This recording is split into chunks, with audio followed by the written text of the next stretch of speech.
raza, religión, nacionalidad. Somos más que eso. Llegué de un país al otro. Y a este país todos venimos por los sueños. Cómo el trabajador vive en este país. Dos puntos con Emma Restrepo.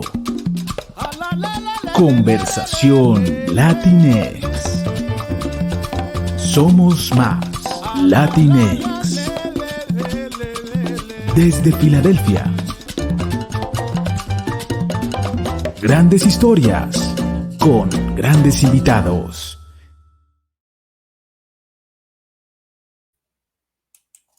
Latinas, latinos, latines, agarren el mapa de los Estados Unidos porque hoy estaremos rondando por los lados del centro, el centro de este país, de este bello país, Kansas y Colorado. Nuestra invitada es una Dreamer. Para quienes nos escuchan en Latinoamérica, el movimiento Dreamers surgió durante el tiempo en que se impulsaba la ley DREAM, la de soñar, en el Congreso, y eso fue más o menos en abril del 2001. Esta es una ley que le da residencia condicional a quienes llegaron al país siendo niños o en el mundo de la inclusión de género niñes. Los Dreamers son hoy por hoy principalmente estudiantes jóvenes indocumentados y ellos han sido activistas furibundos.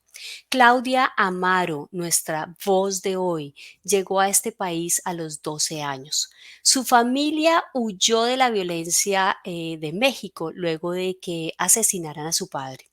Creo que de los años en los que hemos hecho este podcast, ella es la voz que mejor representa eso de vivir en el limbo. Ya verán ustedes por qué.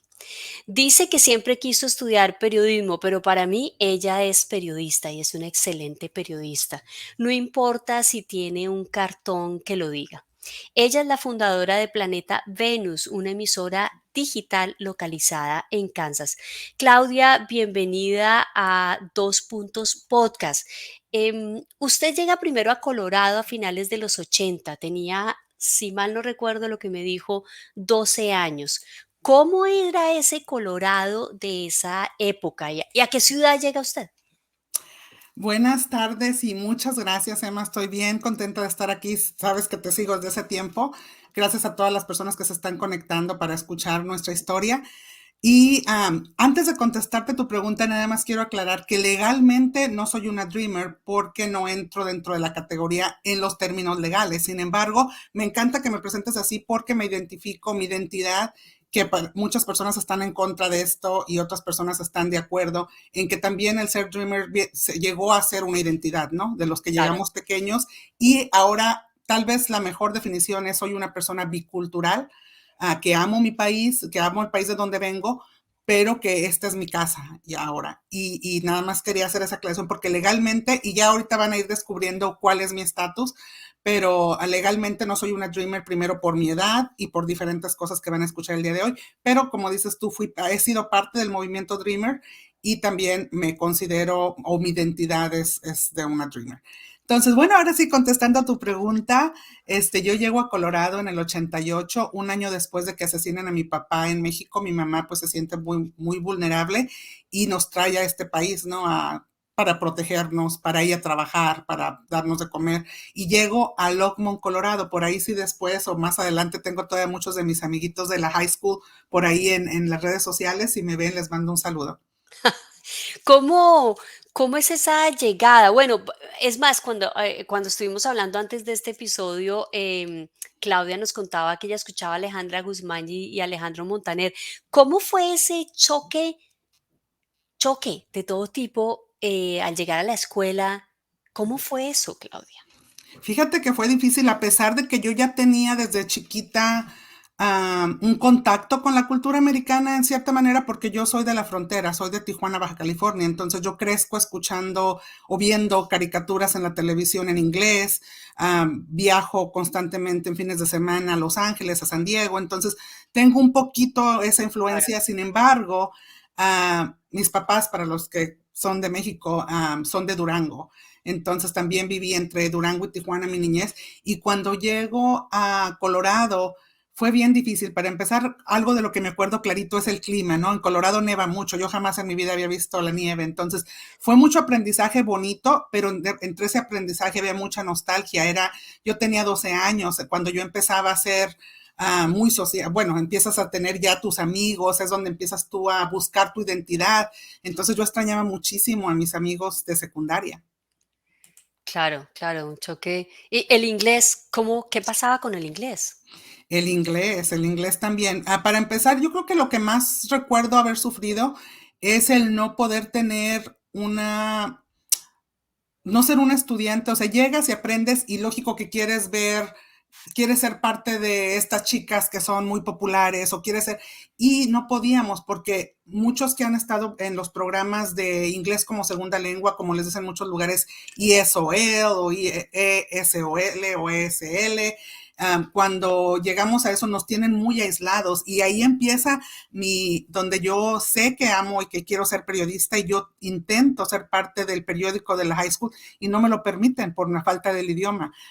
Digo, bueno, entonces déjenme ser parte de los que hacen el anuario, ¿no? El yearbook que le dicen aquí, puedo tomar fotos, no me lo permiten porque me tienen si eran, por ejemplo, y no recuerdo exactamente, pero si eran un ejemplo, 8 clases durante el día, 5 o 6 clases de ese día eran completamente inglés, con este grupo de extranjeros, con este grupo de personas de Afganistán, de Guanajuato, México, de otros países, y nos tenían así, yo me sentía aislada, yo quería ser parte de otras, teníamos un par de clases que sí eran regulares, entre esas te había comentado en el pasado matemáticas y educación física, y pues matemáticas fue en ese momento como mi salvación, ¿no? Porque eran números, entonces yo no tenía que entender aunque era álgebra, me acuerdo que mientras que la maestra estaba enseñando la clase, yo veía los ejemplos y me ponía ya para cuando la maestra nos daba instrucciones, yo ya había terminado todos los ejercicios.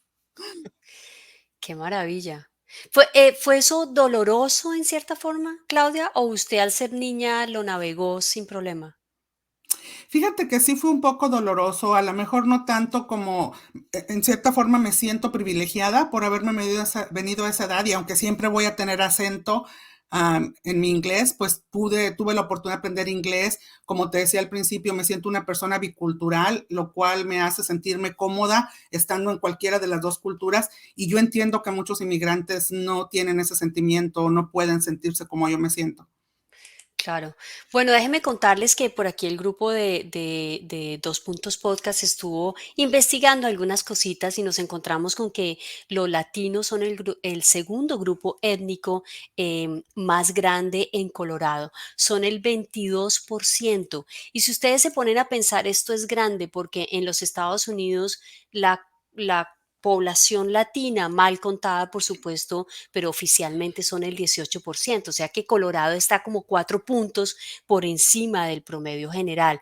Y desde el año 2000 la población latina ha estado creciendo en un 72%, lo cual es enorme, y el resto de la población un 35%. Claudia, usted de todas formas pasa a Kansas. Bueno, tiene un pequeño periodo en California, pero Kansas es como el estado que realmente la abraza. Wichita, sí, creo que me contó bien. Y yo me acuerdo por este disco que le conté que me encanta, que además estuve averiguando y el disco se refiere a las dos Wichitas, la de Texas y Oh, perfecto. y la de Kansas. ¿Cómo fue eso en Kansas, Claudia? Sí, fíjate que de la estancia que tuve en California, que fueron 2, 3 años, te puedo contar que tuve la oportunidad de entrar a una escuela privada de periodismo radial y eso me empezó a abrir más las puertas, ¿no? Entonces yo llego aquí a Kansas a mediados a principios del año 96 y como bien lo dices tú, del 88 al 96 experimento Longmont, que es una ciudad pequeña en cierta forma, y luego me voy a una metrópoli y luego llego a Kansas, a Wichita en específico, que Wichita viene siendo la ciudad más grande de Kansas. Y para mí fue la ciudad perfecta, ¿no? Aparte que llego aquí más o menos a los 18, 19 años y donde ya empiezo mi vida, digamos, mi vida de adulta, donde es una ciudad muy fácil para manejar porque no es tan difícil de navegar. Es una ciudad muy accesible, digamos, económicamente, donde las rentas no son tan caras y me siento como en casa, ¿no? En ese tiempo todavía muchos estados otorgaban licencias de conducir a las personas indocumentadas, entonces tenía yo mi licencia de manejar y empecé el primer grupo de jóvenes latino en español en una iglesia local aquí. Entonces desde ahí empieza un poco mi activismo y esa oportunidad me ayuda a sentirme en casa, ¿no? Empiezo a generar amigos aquí de mi edad, hacemos muchas actividades en la iglesia y luego al poco tiempo conozco a mi esposo y me caso y pues definitivamente el que mi hijo también haya nacido aquí, que aquí estaba toda mi familia, mi mamá y mis hermanas, pues hace que me empiece a sentir aquí como en casa y es Kansas lo que yo considero mi casa. Claro. Claudia, exploremos un poquito esa parte bicultural y esa integración. Cuando usted ya está en Kansas, comienza a tener más, bueno, yo estoy dando por hecho que no tenía muchos amigos americanos, pero ¿cómo es esa, o quizás segunda generación, cómo es ese relacionamiento social suyo? ¿Con quiénes son sus amigos? Fíjate que yo creo que esa es una pregunta bien importante porque pienso que parte de ese acoplamiento mío en este país es que yo empiezo aquí mi etapa laboral y es cuando también practico más mi inglés y sí también me hago de más amigos americanos a través de los trabajos en los que estoy, ¿no? Como persona bilingüe, a veces hablamos de que hay muchas personas que tienen aquí generaciones y hablan de que no, es que mis papás lo hicieron de la manera correcta. Yo que he estado aquí por muchos años les puedo decir que las cosas cada vez se complican más en inmigración. ¿Qué quiero decir? Que en aquellos años era más fácil agarrar un trabajo si tú tenías una licencia. Y en mi caso, algo importante es que en los años 80, no sé de qué manera, a mi mamá le dieron seguros social válidos para nosotros. Entonces no era tan difícil porque no había el E-Verify, no pedían tanto. Incluso no era que mintiéramos, simplemente no se pedían tantos. Entonces, con lo que tú enseñabas, que en ese tiempo una licencia de manejar un seguro social, podías conseguir un trabajo, sí, Claro. más o menos cómodo. Entonces, eso también yo creo que esa pregunta que me haces, yo creo que también es parte importante de por qué me empiezo a sentir aquí como en casa, ¿no? Por esas facilidades, porque empiezo a mejorar más mi inglés con la práctica y pues empiezo también a relacionarme más con los americanos. Claro, hay algo que usted nos cuenta y es que cuando quiere estudiar, usted entra a estudiar, pero no puede, quiere entrar a una universidad y no puede. Fue eso, eh, ¿por qué se presentó? ¿No sabía que no podía? ¿Ingenuidad, fe? ¿Qué fue lo que la llevó a no saber? Yo creo que no sabía. Hay un libro en el que escribí parte de mi historia y ahí hablo que llegamos aquí jóvenes y los maestros, si te tocan, la mayoría de veces te tocan buenos maestros, ellos te enseñan a amar este país, ¿no? Te enseñan en ese salón que te comento que veamos personas de Afganistán y que duraba yo 5 o 6 horas de mi día ahí en ese salón, pues hablé hace rato un poco del dolor, pero también te enseñan a que todos somos bienvenidos, a que América, como le dicen ellos, ¿no? Estados Unidos le da la bienvenida a todos. Entonces, te van dando ese amor por el país, te van enseñando bonito, un poquito de amor, de calidez, pero ¿qué pasa? Que llegas a tu graduación y como digo ahí en ese libro, al día siguiente de tu graduación, entonces somos criminales. Claro. Entonces, Ya no eres parte, ya no. ya no soy parte. Entonces yo con mis sueños que tenía desde chiquita, mis sueños de ser, yo decía, tengo muy buenas calificaciones. Te decía hace rato que en matemáticas me fue muy bien. En ese tiempo fui una de las primeras latinas que sin hablar una gota de inglés me dan un reconocimiento de álgebra. Regularmente a los que no hablamos inglés, los reconocimientos que nos daban era por ESL, ESOL, por las clases de inglés, pero a mí me dan uno por matemáticas. Entonces yo me sentía de que con mis calificaciones yo voy a convencer. Entonces yo agarraba mis papelitos, agarraba mi diploma, mis calificaciones y me iba a tocar puertas a las universidades, ¿no? Fue un periodo que lloré mucho y que ahora por eso es mi amor y mi empatía con los Dreamers de ahora que se han quedado sin la protección del DACA. Y porque yo vivía esa frustración, vivía la frustración de que amigas mías, ellas sí podían ir a cualquier universidad y las aceptaban, amigas mías que en este caso ahorita me pongo a pensar en los que saben que tienen que manejar aunque sea para un trabajo y no tienen una licencia y sus amigos sí pueden tener más cosas, pueden pedir un crédito, pueden comprar una casa más fácilmente. Entonces, todas esas no puedes porque no tienes un documento. Yo los viví cuando antes, un par de años antes, me metían a mí la mentalidad de que aquí todos son bienvenidos, ¿no? Aquí eres una niña, estás acogida, pero te digo, nos volvemos adultos y ahí Mm, nos volvemos criminales para la sociedad. Claudia, seguramente la están escuchando personas de Latinoamérica, especialmente en el Spotify. ¿Cómo les explica usted a ellos eso que usted y yo estamos hablando de manera tan natural, sin embargo dolorosa, que usted llega a la universidad y no puede entrar? ¿Cómo les explica usted a ellos eso?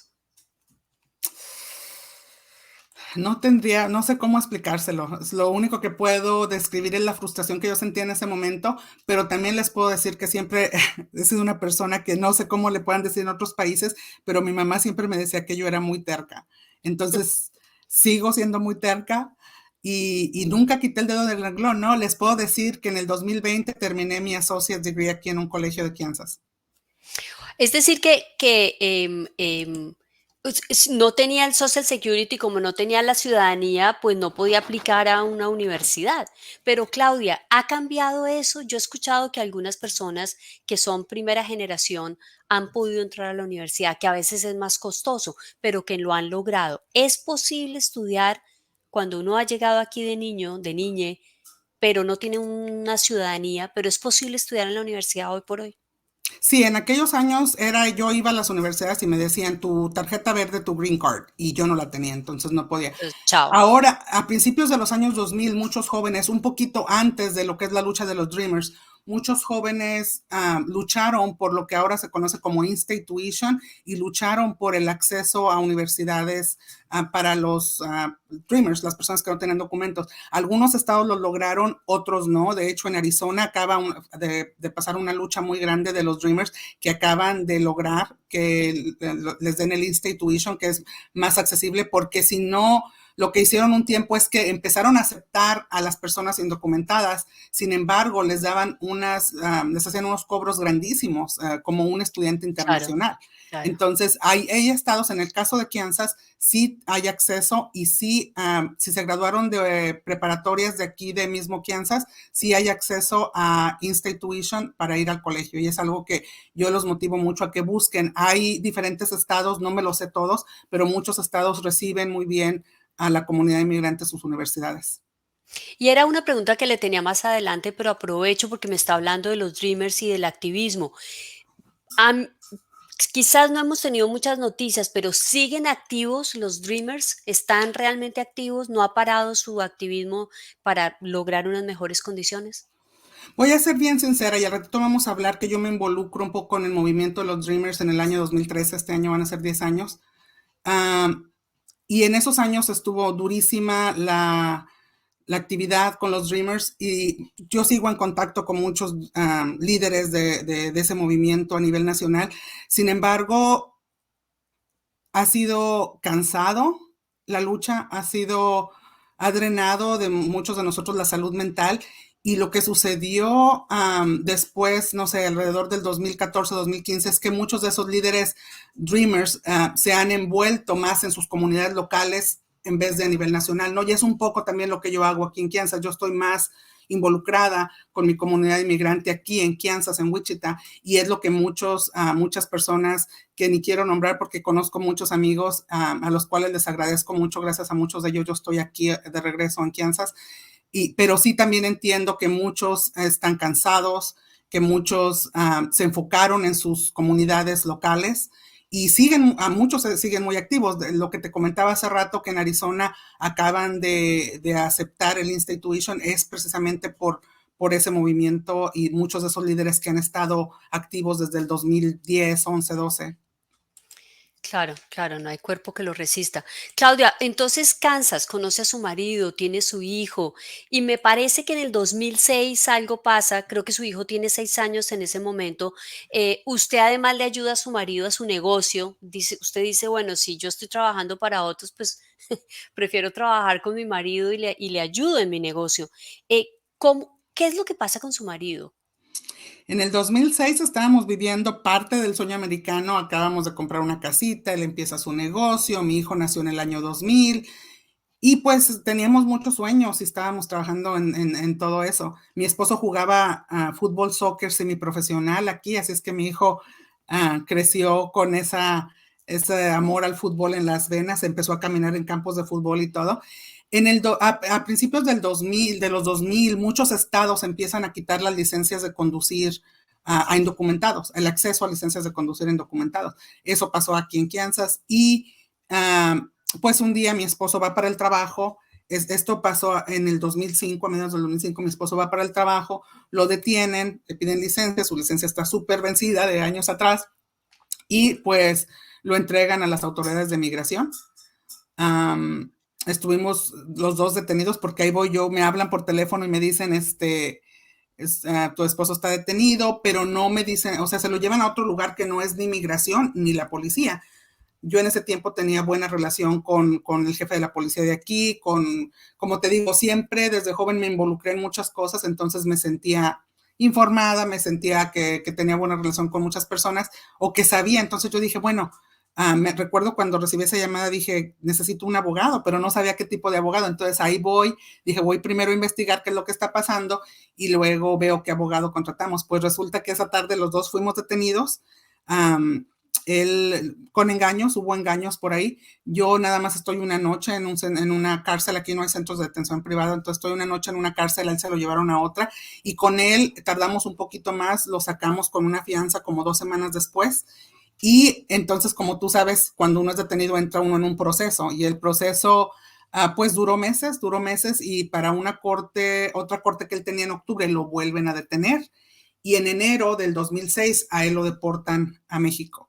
Y pues ahí yo no tenía mucha comunicación con mi abogado respecto a mi caso, era bien difícil que me regresaran las llamadas y bueno, fue desesperante, te digo, yo no estaba tan informada como estoy ahora o tan involucrada. Entonces, aquí tengo otro invitado que se va a sumar a la entrevista.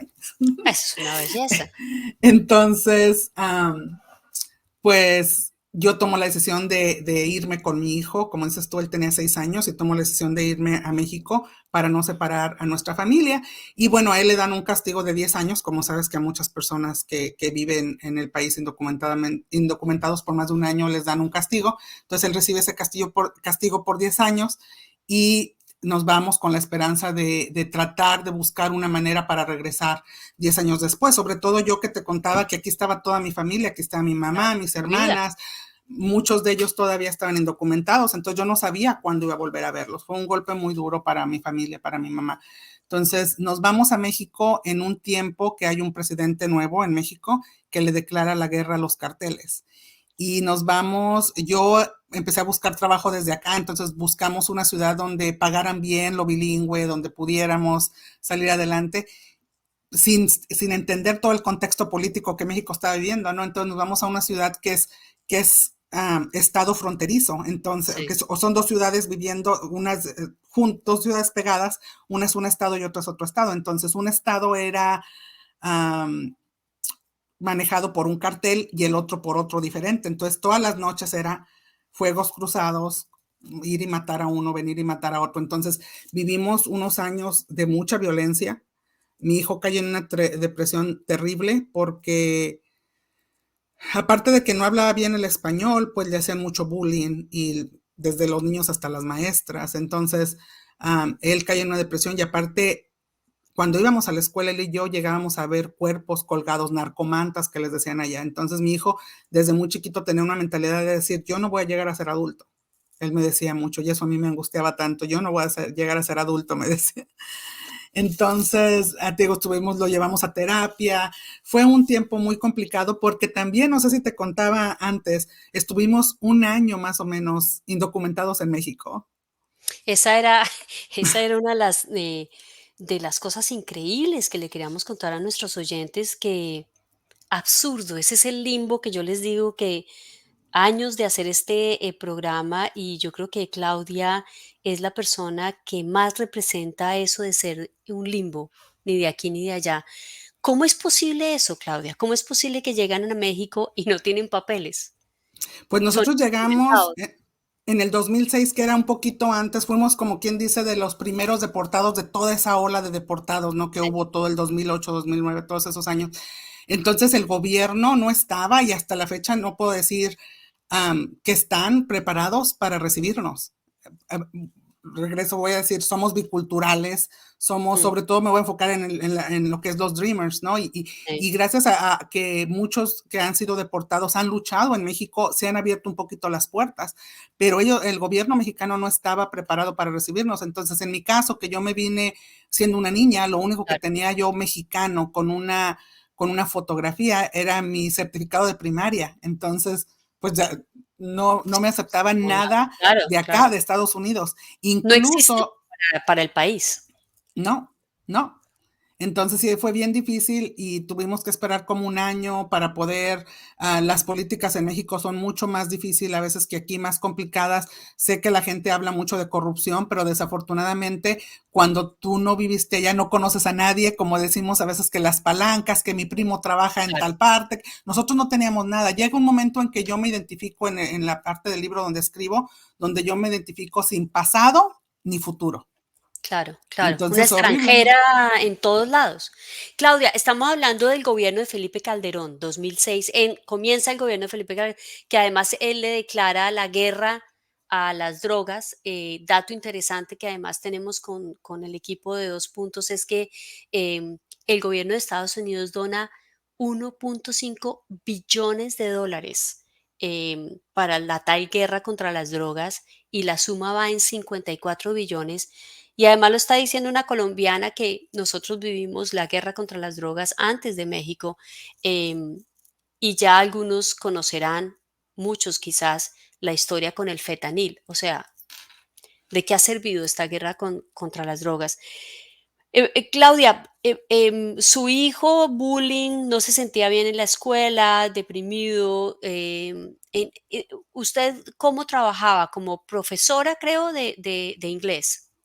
Sí, primero trabajé para una compañía minera y cuando vi que con un americano, una compañía minera americana, y cuando se desató toda la violencia cada vez más fuerte,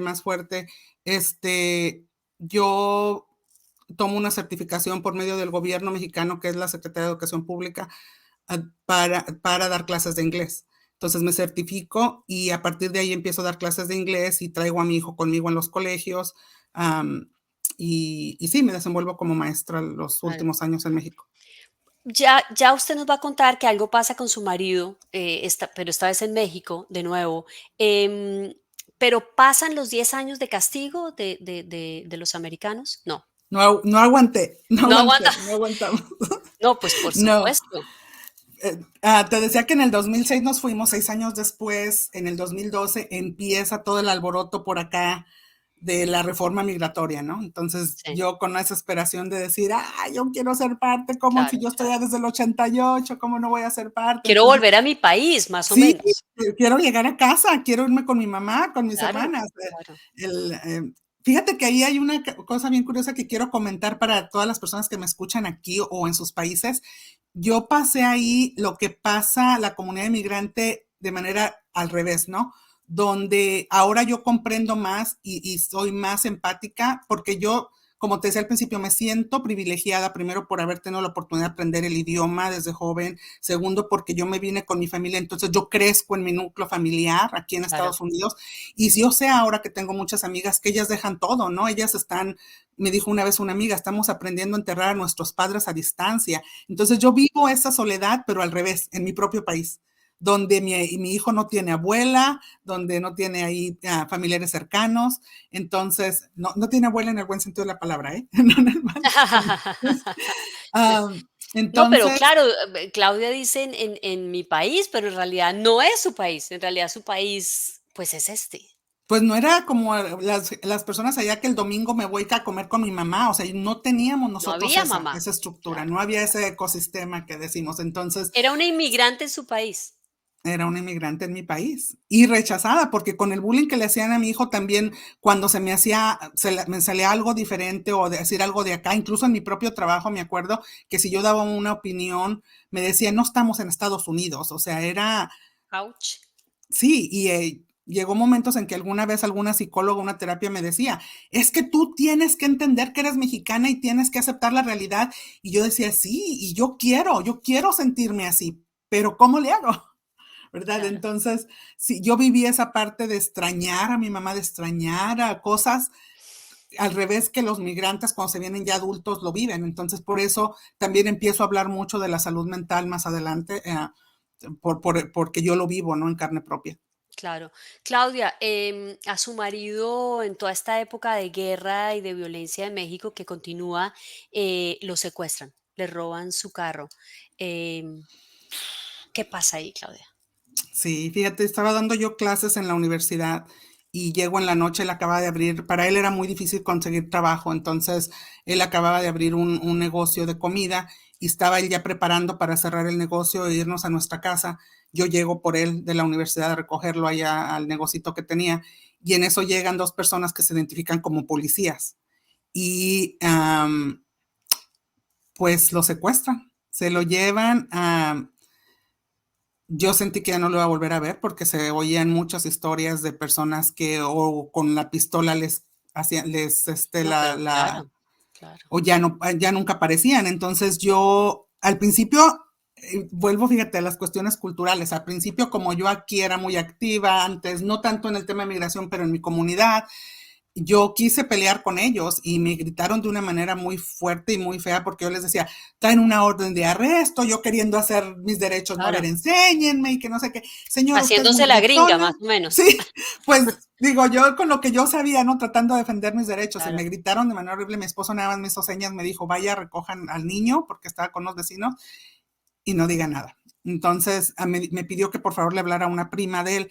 Entonces eso hago, me voy a recoger a mi hijo y la prima de él viene y de rato recibimos una llamada del teléfono de mi esposo donde nos están pidiendo dinero para dejarlo a él libre. Entonces llegamos a un acuerdo, me dijeron que no querían hablar nada conmigo, que porque yo era una señora que hablaba mucho y que no sé qué. Entonces todo lo arreglaron con la prima de mi esposo y como 2 o 3 horas más tarde, ya de noche, lo dejaron por ahí en una orilla y la prima de mi esposo fue la que tuvo que bajarse a dejarles el dinero.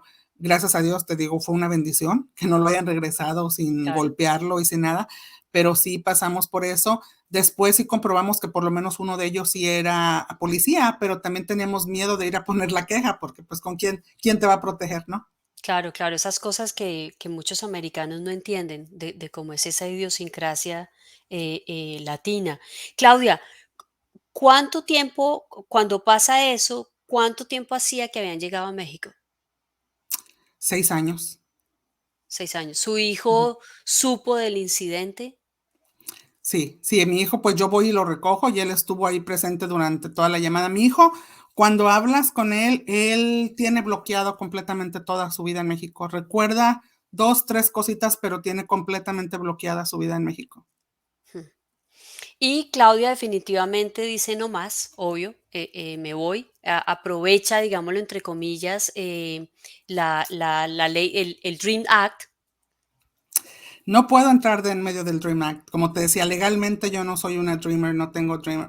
Lo que pasa es que en el 2012 lo que le pasa a mi esposo pasa a la par que yo estoy un poco desesperada, inquieta por la conversación de la reforma migratoria que en Estados Unidos. Entonces, lo que es todo el 2012, el resto de ese año, mi hijo y yo nos ponemos a escribir cartas a políticos, a activistas de los Dreamers, contando nuestra historia y nuestra desesperación por regresar a casa, ¿no? Sí. Entonces, una tarde de julio del 2013, me hablan por teléfono, un activista de los Dreamers, que yo no conocía a nadie, y me dicen, Claudia, vimos tu historia, ¿quieres regresar a casa? Mm. Y pues esa pregunta para mí fue, No, pues. no lo pensé mucho. Ese día le dije, déjame nada más hablar con un par de personas. No le quería decir a todo el mundo porque sabía que me iba a decir que estaba loca. Hablé con mi esposo, quien inmediatamente me apoyó. No, tenía un poco de temor, pero me dijo, si usted cree que es lo correcto, váyase y luego vemos la manera de yo irme, ¿no? Mi mamá también fue la otra persona con la que conté y me decía mi mamá, recuerdo exactamente sus palabras, me dice, pero hija, si yo acabo de pedirle a Dios y le estaba pidiendo por una ventanita para que tú te vinieras, y le dije, pues yo creo que esta es la ventanita, ma.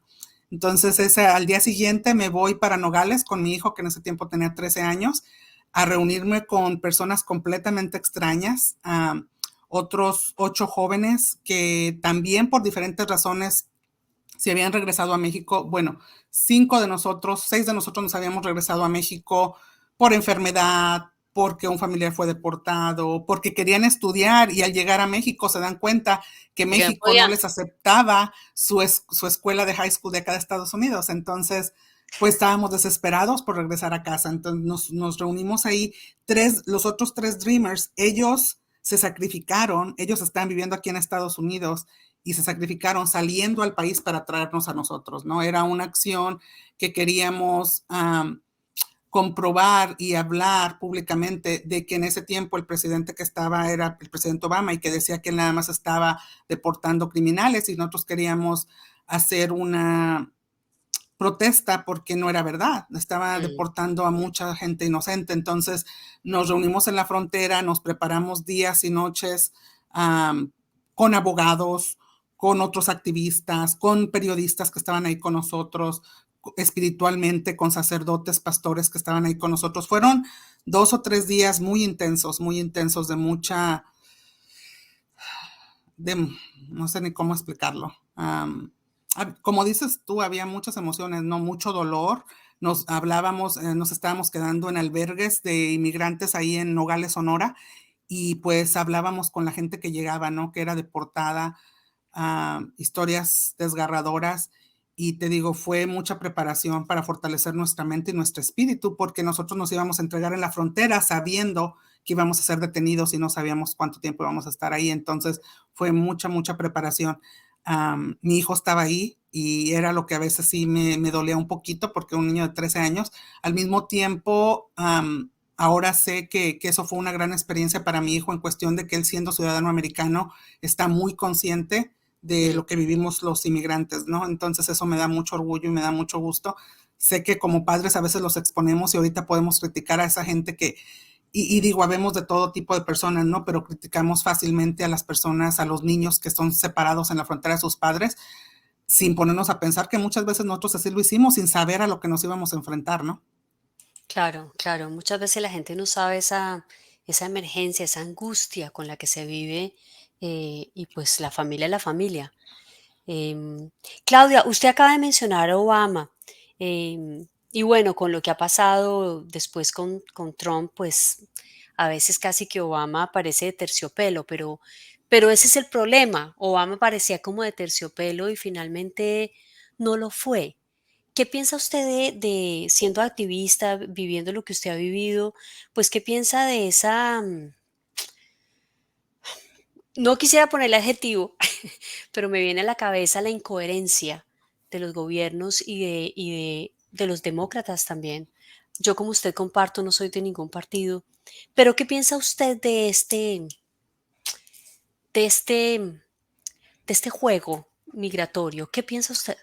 Es bien importante que estemos informados, que sepamos nuestra historia. Por ahí dicen que si no sabemos de dónde venimos, va a ser muy difícil saber a dónde vamos. Entonces, es bien importante conocer nuestras historias, parte por lo que yo no soy ni republicana, ni demócrata, ni de ningún partido, aparte que, pues bueno, no puedo votar, pero de todas maneras, con el activismo que hago, es porque incluso históricamente los demócratas nos han hecho mucho más daño a nuestra comunidad inmigrante. Ahorita estamos hablando de Obama, pero no mencionamos mucho que también en el 96 la ley que nos está castigando por los 10 años fue firmada por Bill Clinton.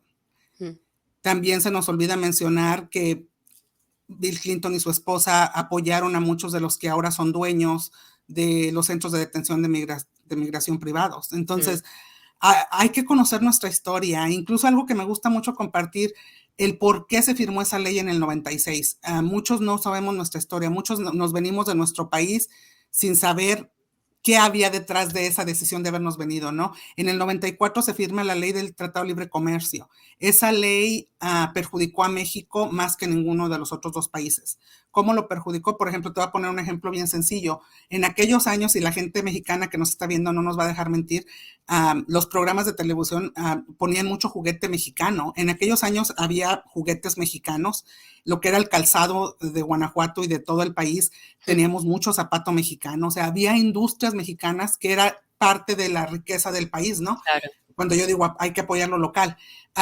Y en mi parte, puedo decir que yo soy de un área o de mi familia que son agrícolas, lo que es en la parte norte de México. La gente se mantenía mucho de los subsidios que les daba el gobierno para poder sembrar maíz y frijol. Con el Tratado de Libre Comercio esos subsidios se terminaron. Incluso una tienda que era muy conocida y que, repito, los mexicanos no me van a dejar mentir, la Conasupo, desapareció. La Conasupo era una cooperativa que les compraba lo que era el maíz y el frijol a los agricultores. Entonces había un sistema en México que apoyaba, ¿no? Era un círculo que se movía el dinero. Cuando llega el Tratado de Libre Comercio, parte del trato es que Estados Unidos le va a vender a México el maíz de mala calidad y entonces quitan los subsidios para los agricultores, quitan los apoyos y todo eso. ¿Y qué pasa? Que la gente en México que no tiene una manera de sobrevivir, se queda sin comida en la mesa. ¿Y qué hacen? Se empiezan a venir. Entonces, estadísticamente, el mayor movimiento migratorio de México a Estados Unidos en los últimos años pasó a mediados de los 90.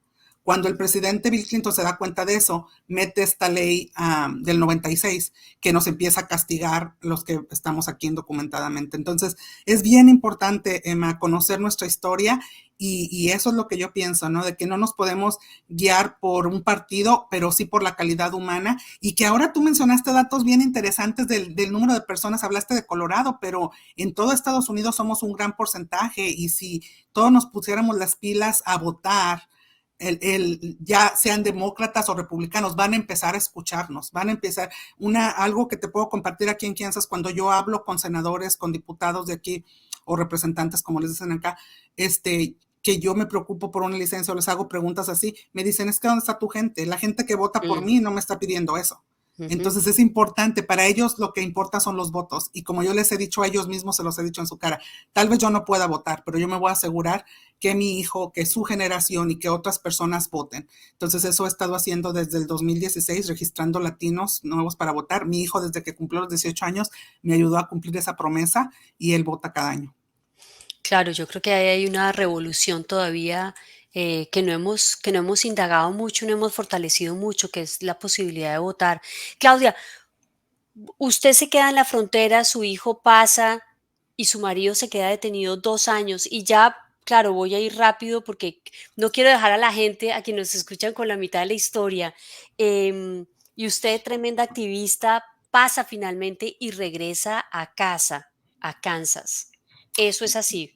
Así es, yo estoy detenida por 2 semanas, mi hijo y mi mamá se quedan alrededor ahí en Arizona, en un centro de detención en Arizona, y ellos luchan mucho, van a visitar congresistas junto con los otros Dreamers que organizaron todo, y gracias a Dios, pues podemos salir, en ese tiempo nos llaman los 9 Dreamers, o Dream 9, y todos salimos a nuestros hogares a luchar por nuestro caso. Y luego mi esposo, un mes después, él también se presenta a la frontera, la abogada decide que no sea por medios de comunicación, sino que nada más por la vía legal, porque en mi caso sí fue publicado en todas partes, salimos con Jorge Ramos en Univisión, en inglés, fue una campaña, sí, de muchos medios de comunicación. Caso de mi esposo no, entonces él dura detenido ahí en Arizona 2 años, 3 meses, hasta el 2015, que fue nuestro regalo de Navidad, porque él sale el 22 de diciembre del 2015 de detención y llega aquí a Wichita el 23 de diciembre. Tremenda historia la de su marido, Claudia. Va a tocar también invitar un día al programa. Claudia, mucha fortaleza. Su estatus en este momento, ¿cuál es? Seguimos peleando ese caso desde hace 10 años, cada 2 años, parecido a los Dreamers, la diferencia es que nosotros vamos a corte cada 2 años aquí en Kansas City y cada 2 años más o menos estamos renovando un permiso de trabajo. Ahorita ya estamos, mi hijo hizo una petición por nosotros, pero como sabemos, todo ahorita está súper lento, pero estamos con permiso de trabajo. Me sigo considerando, como bien lo dijiste tú al principio, en un limbo, donde sigo siendo indocumentada, donde estoy en un proceso y donde me siento privilegiada porque a comparación de otros compañeros indocumentados, pues al menos tengo una licencia y un permiso de trabajo, ¿no? Y eso es lo que a mí me da un poquito la fuerza para poderme enfrentar, ¿no? A los senadores, a los legisladores, y cuando me quieren decir que no pagamos impuestos y que no, y les enseño, me tocó una vez enseñarles, le dije, sí, mira, sí pagamos impuestos y les enseño, y me dice, ¿cómo me estás diciendo que eres indocumentada? Sí, entonces te estás burlando a nosotros, le digo, no, me dicen, explícame, le digo, pues pregúntale al sistema roto que tenemos de migración, yo no puedo darte más información. Claro, el sistema incoherente. No me importa cuál sea tu estatus, pero págame taxes. Dos cosas antes de ya despedirme, porque además vamos súper tarde, Claudia. Una, Planeta Venus, usted lo crea antes de que pasara todo el problema y que deportaran a su marido, que es una emisora digital que nace como muchos de los medios hiperlocales que tenemos en las distintas ciudades de los Estados Unidos por la falta de información. Los latinos seguimos sufriendo por falta de información. De hecho, Edgar Ramírez, quien nos acompaña siempre, pues tiene su emisora digital Filatino Radio. ¿Continúa usted con Planeta Venus? Así es, cada vez se fortalece más. Ahora tenemos un periódico, tanto digital como impreso. Y como te decía, vuelco mi activismo aquí a lo local, a informarle a nuestra comunidad, a empoderarlos con información para que ellos también sigan en la lucha, ¿no? Para que ellos también no vivamos en el miedo, no vivamos en la oscuridad. Entonces, Planeta Venus se crea con esa necesidad. Y pues ahorita es uno de mis más grandes orgullos, ¿no? Lo empecé también una compañía, Planeta Venus lo empecé como algo sin, un regalo para mi comunidad, cubriendo una necesidad. El año pasado que tuvimos que iniciar el periódico, lo pongo debajo de una empresa que yo ya había fundado en el 2017, que es ABNC Bilingual Resources, que es una compañía de traducción y de marketing. Y pues estamos en esa lucha, ¿no? Lo que siento que puedo aportar ahorita a nuestra comunidad es que se enteren, que se informen, que se empoderen y que no vivamos con miedo. Claro, y usted, Claudia, que es periodista, aunque ningún diploma se lo diga, pues se lo dice la vida real. Una de las mejores periodistas, diría yo, que me he encontrado en ciudades de los Estados Unidos.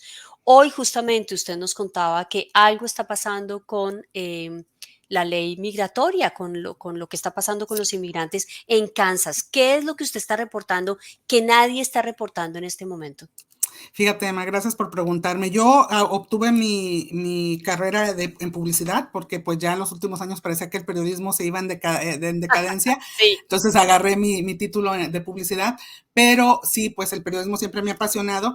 Y bueno, aquí una semana antes que pasara la ley antimigratoria en Florida, pasó aquí algo similar, no tan agresiva como la cuestión de los hospitales, esa parte no, pero sí que van a castigar con una felonía a cualquier persona, ciudadano americano, cualquier estatus, que transporte a un indocumentado por Kansas o que viva con un indocumentado por Kansas. Entonces, aparentemente la ley fue escrita para frenar o para castigar el tráfico humano. Sin embargo, la manera en que está redactada está muy abierta a malas interpretaciones, que los primeros afectados podríamos ser la población inmigrante. Entonces, me tocó hacer hicimos un artículo, te contamos también con un equipo pequeño, parecido al tuyo, y tenemos una muy buena reportera que inmediatamente cuando me enteré empezamos a trabajar en eso. Ningún otro medio de comunicación lo tomó, nadie dijo nada, a nivel nacional nadie está diciendo nada, tanto así que en TikTok he sido tan atacada que al principio muchos me decían, no, eres una mentirosa, no lo veo en ningún lado, no lo veo en las grandes cadenas de televisión, no los veo en los otros medios locales. Y bueno, desafortunadamente, la gente que me sigue y que sabe que lo que yo comparto es porque ya ha sido comprobado, pues ya ellos lo saben y ahora sí ya esta semana empezaron a hablar más de eso cuando pues la ley pasó en la última semana de abril, ¿no? Se entrará en efecto al igual que en Florida el día 1 de julio. Como te decía antes, ahorita tal vez yo no estoy muy preocupada y la razón por la que hago toda esta información es porque no quiero que mi comunidad les empiece a llegar sin que ellos estén enterados. Siempre yo digo, tenemos que tener un plan, tenemos que estar informados, no entremos en pánico y vamos a seguir dándole seguimiento a esta información. Claro, claro, para que nos alistemos y no nos cojan con los calzones abajo, dicen vulgarmente en mi tierra. Y también para que ustedes sutilmente se den cuenta de la fuerza que tienen los medios hiperlocales, especialmente los latinos en los Estados Unidos. Claudia, gracias por aceptar esta invitación a Dos Puntos Podcast. De verdad, de corazón, estaba pendiente de tenerla, de escuchar su historia, de agradecerle todo lo que ha hecho, porque lo que ustedes hacen termina afectando positivamente a todos los latinos y a esta diáspora de la que a veces Latinoamérica no se acuerda. Ustedes sigan a Planeta Venus, sigan a Claudia Amaru, que entre otras en el Twitter es Amaru Yaujar, ese Yaujar con Y de yuca, J terminado en R. Amaro Yaujar. Amaro Yaujar en Twitter. Ujú. Amigos, y a ustedes muchas gracias por escucharnos y por estar aquí. Les quiero recordar que este podcast es posible gracias al apoyo de Independence Public Media Foundation y el trabajo de Julián Carreño, Jennifer Flechas, Sofía Poveda, Fernanda Sánchez y Edgar Ramírez. Si le gustó lo que escuchó, suscríbase en Spotify y YouTube. Dos Puntos Podcast. Síganos en social media. Apoye uno de los pocos podcasts latine en español en Filadelfia. Yo soy Emma Restrepo, inmigrante, orgullosamente, y periodista independiente. Gracias por escucharnos. Chao, chao.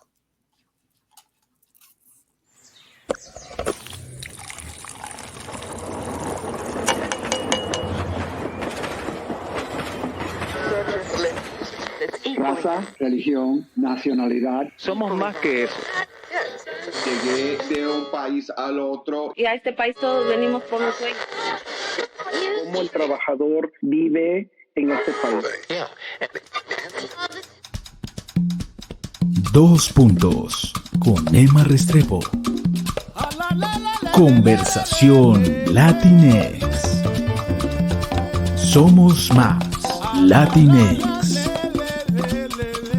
Desde Filadelfia. Grandes historias con grandes invitados.